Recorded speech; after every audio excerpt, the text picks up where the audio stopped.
تعتبر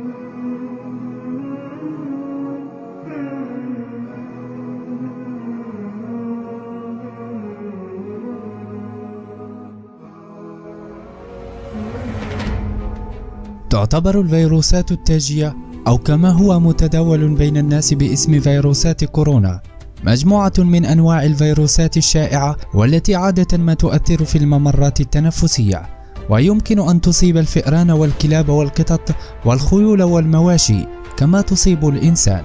ويعود سبب تسمية فيروسات كورونا بالفيروسات التاجية هذا المرض الذي ظهر أخيرا وانتشر في بعض المناطق، ألا وهو انتشار فيروس كورونا. هذا المرض الذي يعود تاريخه إلى قبل 2 سنين ولم يكن منتشرا كثيرا حتى ظهر انتشاره أخيرا خلال الأشهر. كورونا فيروس وقويس بلارن أو فيروس كمدة هناكينا عذراء أتربدا kuwaas oo ku bilowda sida hargabka ugu dambeyn noqda cudur aad u daran. noocyada coronavirus qaarkood waa halis, qiyaastii 858 qof ayaa u dhintay cudurka loo yaqaano Middle East Respiratory Syndrome (MERS), waxaana sababa nooc ka mid ah coronaviruska kaas oo markii ugu horeysay sanadkii 2012 ka soo muuqday dalka Sacuudiga, kadibna waxaa lagu arkay dalal kale oo ku yaala bariga dhexe, Afrika, Aasiya iyo Yurub.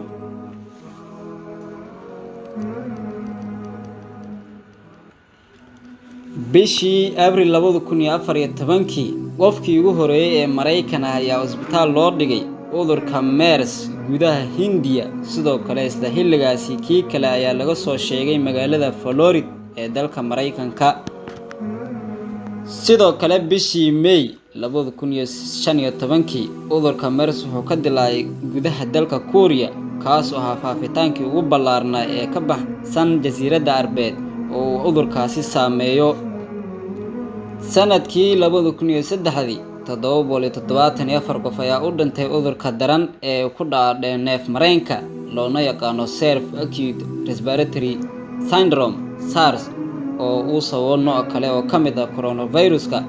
laga soo bilaabo sanadkii 2015 ma jiraan warbixino dheeri oo la xiriira kiiska cudurka SARS, laakiin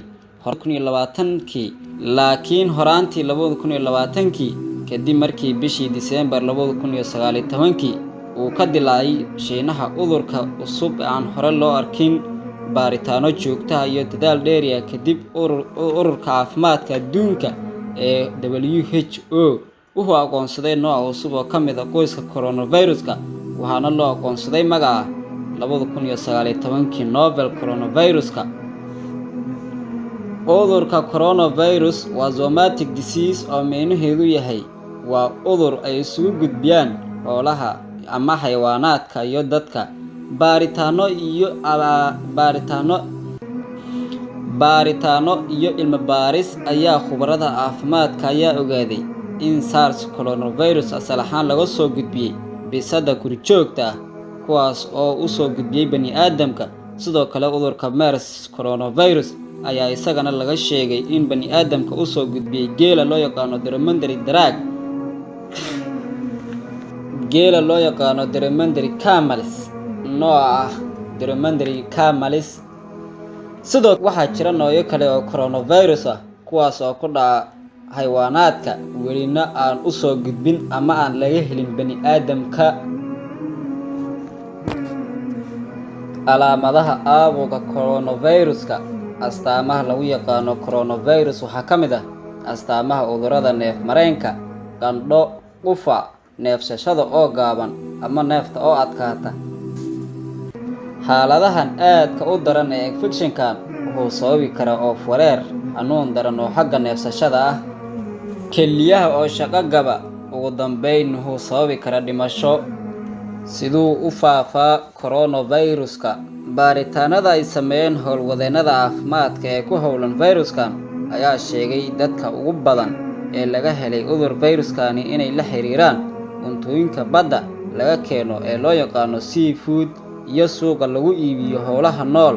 waxayna howlwadeennadu soo jeediyeen in cudurkan ka imaaday xayawaanka. si kastaba haatee cudurkan ayaa ah mid aad dadku isugu gaadsiin karaan qaab dheecaanka candhuufta xilliga ku faayo hindhisada ugu jira corona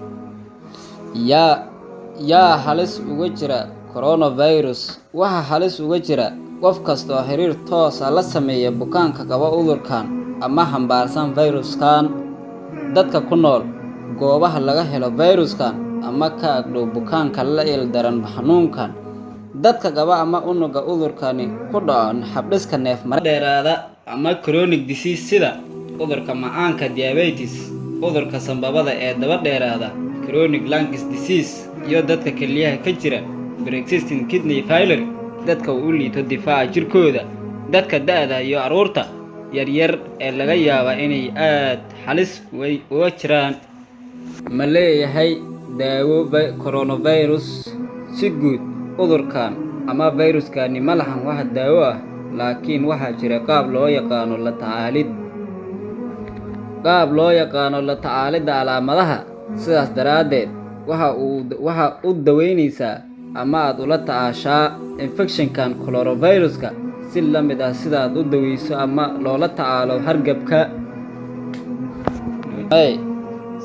Samee cabid badan ama qaado dareere badan sida biyaha, caanaha iyo wixii la mid ah. Qaado ama sii bukaanka nasiino dheeraad ah. Qaado daawooyinka loo qaato xanuunka steroid iyo qandhada, laakiin ha siin aspirin carruurta ama dhalinyarada ka yar 19. Isticmaal ibuprofen ama acetaminophen beddelkeeda. Ku maydhashada qubeyska biyaha qandha ah ama diirimaadka ayaa sidoo kale ka caawin kara fududeynta xanuunka wadnaha iyo xoqitaanka. Sidee looga hortagaa coronavirus? Talooyinka caafimaadka ee looga hortago faafitaanka cudurkan waxaa ka mid ah gacmo dhaqista joogtada ah, daboolidda afka iyo sanka xilliga qufa ama hindhisada iyadoo la isticmaalayo tiish ama laabatada xoqista gacanta, joojinta difaaca jirka, in si fiican loo kariyo hilibka iyo ukunta iyo waliba guud ahaan ukunta. Ugu dambeyn, waxa Alle subxaanahu wa tacaala ka baryaynaa inuusan soo gaarsiinin cudurkan. Waxaan u malaynayaa inuu cudurkan Ilaahay imtixaan ugu dhigay gaalada sida Shiinaha oo awal mar walba ciqaabi jiray muslimiinta ku nool Shiinaha. Intaasina waa Ilaah waxa ugu abaalmarinaya gaalada si ay muslimiinta dhibaatada ugu dhaafaan. وبالله توفيق والسلام عليكم ورحمة الله تعالى وبركاته. تعتبر الفيروسات التاجية أو كما هو متداول بين الناس باسم فيروسات كورونا مجموعة من أنواع الفيروسات الشائعة والتي عادة ما تؤثر في الممرات التنفسية، ويمكن أن تصيب الفئران والكلاب والقطط والخيول والمواشي كما تصيب الإنسان. ويعود سبب تسمية فيروسات كورونا بالفيروسات التاجية